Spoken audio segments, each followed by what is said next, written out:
In January 1995, with the towers of what would become the world's longest suspension bridge already standing in the sea, the ground beneath them lurched sideways and pushed them more than a metre further apart. Engineers had spent years getting the calculations exactly right for the Akashi Kaikyo Bridge, and an earthquake rewrote one of the most important numbers on the page before the project was even finished. That earthquake struck almost directly under the island the bridge was built to reach. Awaji sits in the Seto Inland Sea between Kobe and Shikoku, close enough to Osaka that most people treat it as something to drive over rather than somewhere to stop. According to Japan's oldest myths, it's the very first island the gods made, and visitors expecting somewhere quiet and ancient quickly discover a place shaped just as much by modern disaster, sweet vegetables, and a fairly committed sense of humour about itself. Cross that bridge today and the scale of it still holds up. The main span runs just under 2,000 metres between the two towers, nearly 300 metres tall, and for almost a quarter of a century after it opened in 1998, it held the record as the longest suspension span anywhere in the world, before a bridge in Turkey edged past it in 2022. None of that history is visible from a car crossing it in a few minutes, which is exactly why most people miss it. Once you're across, the mythology starts almost immediately. Izanagi Jingu in the north of the island is widely regarded as Japan's oldest shrine, built where the creator god Izanagi is said to have retired after finishing the work of making the islands and handing power to his daughter. There's a camphor tree on the grounds that began as two separate trunks roughly 900 years ago and has since grown into one, which locals visit for luck in marriage.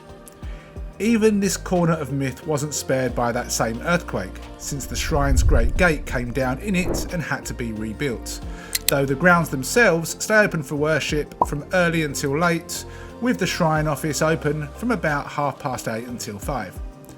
Here's a fair question though. Why would anyone drive an hour over a record-breaking bridge just to look at flowers? Because Awaji Hanasajiki answers it within about 30 seconds of stepping out of the car. It's a 15-hectare park on a hilltop in the island's north, open every day from 9 until 5. Free to enter, with only the car park asking for a couple of $100. Yellow rape blossoms and poppies take over in spring, sunflowers and spider flowers through summer, cosmos in autumn, and stock in winter, all of it rolling downhill towards a wooden observation deck with Osaka Bay and the bridge laid out behind it. And once you've seen the flowers, you'll start noticing the onions, because Awaji genuinely can't stop talking about them. The island has been growing them since 1888, helped by the mineral-rich sun-warmed soil, and it's now Japan's second largest onion producer after Hokkaido, supplying nearly all of Hyogo Prefecture's crop. The sweet, white shin tamanegi comes up between March and May, and gets eaten raw, sliced thin with a little soy sauce, while the tougher autumn harvest is dried in sheds for months until it's ready for stews. Cross the island's southern tip in April, and the smell genuinely follows you down the road. Nowhere makes that pride clearer than the hilltop complex at Uzu no Oka, right to Awaji's southern edge, with the Naruto Bridge and the Naruto Strait stretched out below.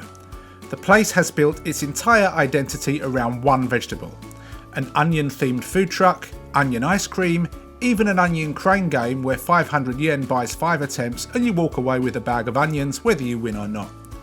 The real draw stands outside in full view of the bridge, an onion sculpture 2.5 metres tall and weighing about as much as a small motorbike, built purely so visitors can stand next to it and understand instantly how far this island takes its speciality crop. It says something about Awaji that vegetables grown in warm coastal soil sit barely 20 minutes by car from water powerful enough to spin a boat off course. Head round the coast to the port town of Fukura and that's exactly what you find. This is where boats leave for the Naruto Strait, where tidal currents moving between the Pacific and the Inland Sea collide hard enough to throw up whirlpools reaching 20 metres across. The cruise out of Fukura Port takes about an hour and runs to the tide rather than the clock, since the whirlpools only form properly around the turn of high or low water, so it's worth checking the tide table before setting on a time. Catch it right, and the water genuinely spins beneath the hull in a way that's strangely unsettling to watch from a boat that size. Fukura has one more thing worth your time.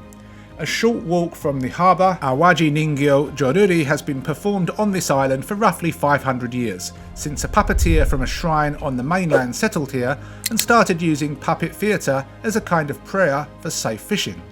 The puppets are noticeably bigger than the ones used in standard bunraku, built that way because the tradition started as outdoor performance and needed to read from a distance. Watching three black-clad puppeteers bring a single figure to life with a narrator and shamisen player carrying the story alongside them is a strange and absorbing thing to sit through, and it's been running here since well before anyone thought to put a bridge anywhere near the place. None of this is hard to reach by car. It's around 80 minutes from Kobe Sannomiya down to the Fukura area, or closer to 2 hours from Osaka, and express buses cover similar ground if you'd rather not drive, but a car genuinely earns its keep here since Awaji's best stops are spread across hillsides and harbour towns rather than clustered near a station. Spring and early autumn give you the flowers at their best and a decent shot of the whirlpools, and you'll want a full day, not an afternoon, because the island gives you more the slower you go, which crossing the bridge never will. So the next time someone tells you they've done Awaji, ask if they actually got off the expressway. Most people treat this place as the gap between Kobe and Shikoku, but the island that nearly bent an engineering record out of shape, that still claims to be where Japan itself began, and that builds 2.5 metre onions simply because it can, deserves rather more than a glance through the windscreen on the way somewhere else.